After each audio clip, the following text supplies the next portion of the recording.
So I just watched the Chainsaw Man movie covering the reason.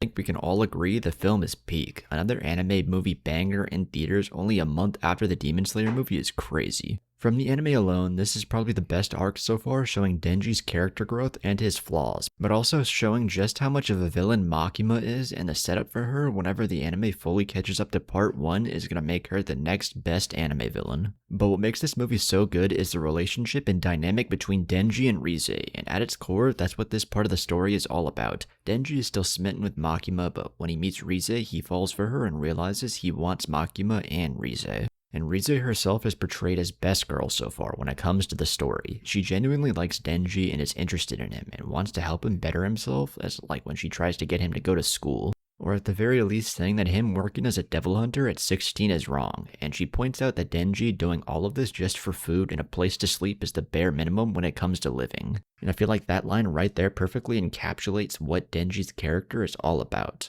But big spoilers if you haven't seen it, so of course, just like with every other female character in the series so far, that's all just a ruse to manipulate Denji to try and kill him. But she ends up gaining feelings for him and actually falls in love with Denji. She even tries to get him to run away with her, but realizes that it would probably never work once she finds out that the other person Denji likes is Makima. The point I'm trying to get across is the relationship is why this movie works. It gives another fireworks scene similar to Demon Slayer with Akaza's backstory, and it's just as good. However, her reveal to be a villain is actually scary because the dark atmosphere and the eerie music mix when she fucking bites his tongue off when they kiss. And then when you find out she's the bomb devil and is like Denji, that starts the fight sequence in the latter half of the movie, and the animation is so good. It has that Chainsaw Man type visuals, but animation reminds you of Demon Slayer. Mix it with the goriness and certain fights like Reze launching a bunch of explosions or turning her leg into a bomb, and Denji using the chains, the chainsaws, and riding the goat Beam and fighting each other just makes it even better. We can all agree though that Beam, the shark fiend, is the undisputed goat of this movie. However, Aki also has his badass moments as well, and we see more of the angel devil, and their dynamic is interesting because it hints at the larger story that concludes with part 1.